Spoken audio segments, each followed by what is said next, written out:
राजभाषा परिवार के YouTube चैनल में आप सबका स्वागत है।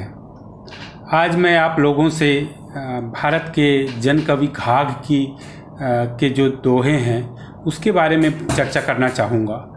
बिहार और उत्तर प्रदेश में सर्वाधिक लोकप्रिय जन कवियों में कवि घाघ का सबसे ऊपर नाम है। सम्राट अकबर के समकालीन इनको माना गया है और ये भी माना जाता है कि इनकी खेती संबंधी या कृषि संबंधी जो व्यावहारिकता थी उससे सम्राट अकबर बहुत प्रभावित हुए थे और इनको खेती करने के लिए एक पूरा गांव दिया था जिसमें वो खेती कर सम्राट अकबर को किसानों को जानकारी दें। सदियों पहले जब टीवी रेडियो नहीं थे और न ही कोई सरकारी मौसम विज्ञान था, तब किसान कवि घाघ की कहावतें खेतीहर समाज का पथ प्रदर्शन करती थी। खेती को उत्तम पेशा मानने वाले घाघ के कृषि विज्ञान का परिचय उनकी कहावतों से मिलता है। माना जाता है कि खेती और मौसम के बारे में कृषि वैज्ञानिकों की भविष्यवाणियाँ झूठी साबित हो सकती हैं, घाघ की कहावतें नहीं। कन्नौज के पास चौधरी सराय नामक गांव में रहने वाले घाघ के कृषि ज्ञान से प्रसन्न होकर अकबर ने उन्हें सराय घाघ बसाने की आज्ञा दी थी।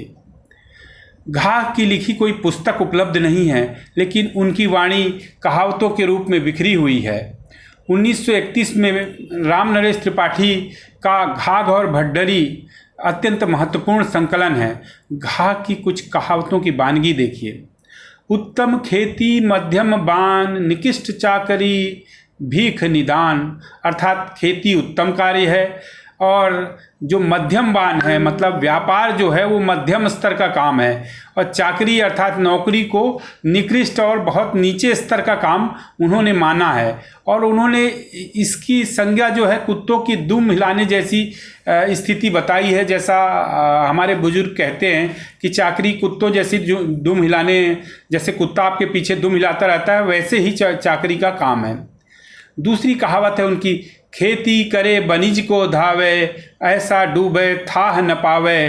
घाघ कहते हैं कि यदि कोई व्यक्ति खेती के साथ साथ व्यापार भी करता है तो वह इस प्रकार डूबता है कि उसकी थाह भी नहीं मिलती।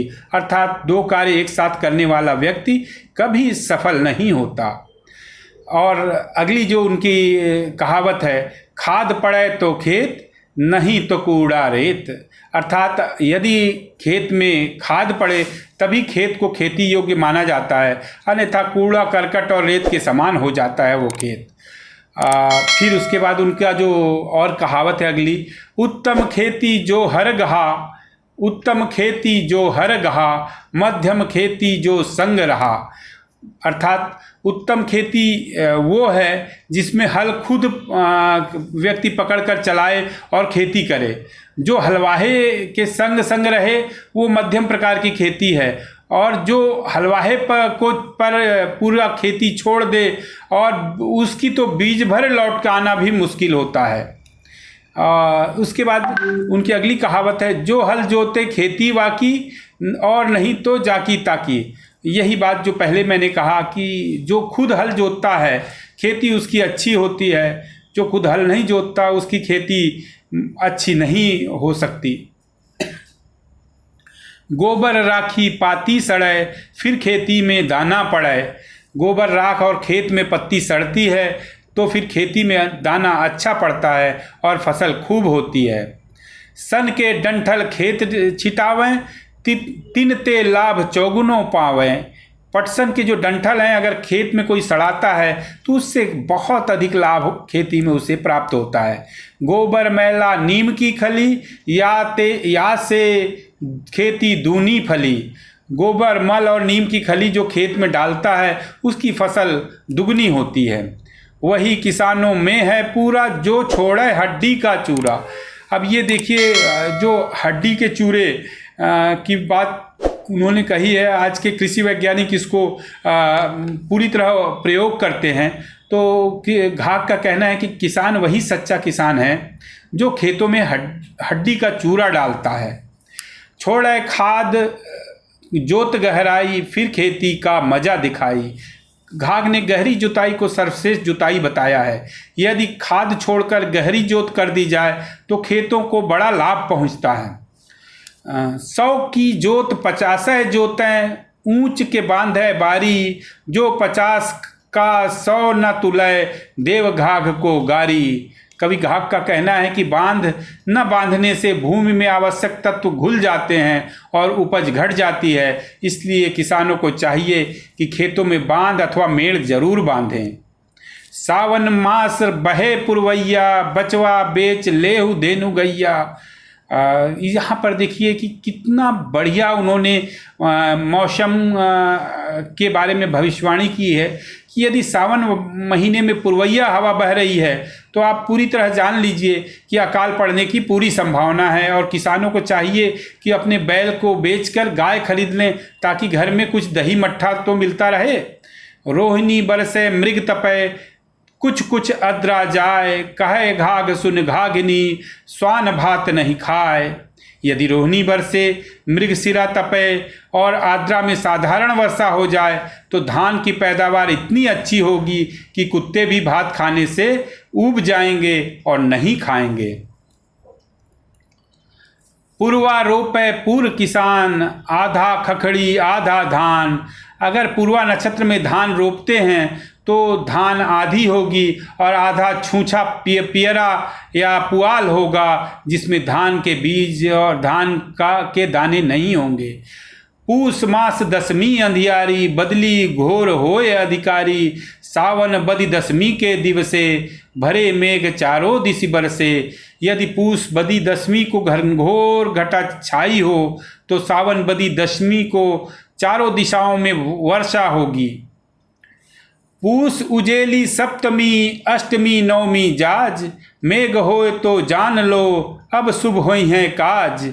यदि पूस सुदी सप्तमी, अष्टमी और नवमी को बदली और गर्जना हो तो सब काम सुफल होगा अर्थात सुकाल होगा।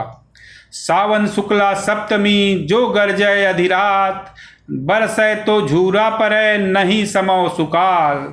यदि सावन सुदी सप्तमी को आधी रात के समय बादल गरजे और पानी बरसे तो झूरा पड़ेगा अर्थात सूखा पड़ेगा, न बरसे तो अच्छा समय बीतेगा।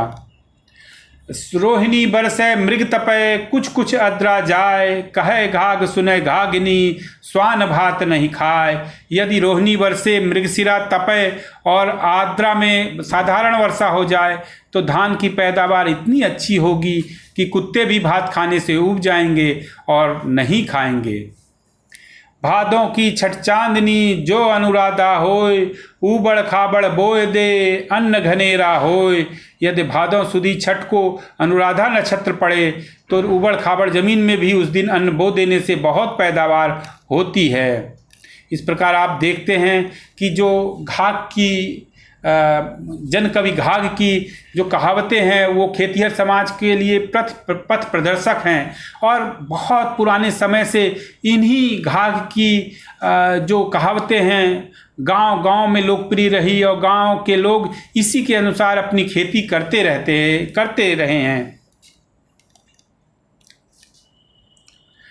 घाघ और भड्डरी, ये जो घाघ की जो कहावतें हैं ये इनके बारे में कोई किताबों में या कोई लिखित परंपरा नहीं है, बल्कि ये श्रुत परंपरा है। कहावतें बोली जाती रही हैं। कहे घाघ सुनु भड्डरी, कहे घाघ सुनु घाघनी, ऐसी ऐसी बातें चलती हैं। तो ये घाघ की भड्डरी कहलाती थी। भड्डरी घाघ की पत्नी थी और वो घाघनी और भड्डरी के रूप में उन्होंने अपनी कहावतें कही हैं। उन्होंने घाघनी से या भड्डरी से अपनी बातें कही हैं और वही मौसम विज्ञान के जो दोहे हैं वो किसानों ने आत्मसात किए हैं। और ये भारत की जो जन परंपरा है उसको दर्शाने वाले इतने सुंदर दोहे, इतने सुंदर जो कहावतें हैं वो अन्यत्र बहुत ही मुश्किल हैं, बहुत ही जल्दी मिलेंगी नहीं। बैल खेती का मूलाधार है और घाघ ने बैलों के आवश्यक गुणों का सविस्तार वर्णन किया है। हल तैयार करने के लिए आवश्यक लकड़ी एवं उसके परिमाण का भी उल्लेख उनकी कहावतों में मिलता है। उनकी कहावतों में कृषि को व्यवहारिक दृष्टि प्रदान की है।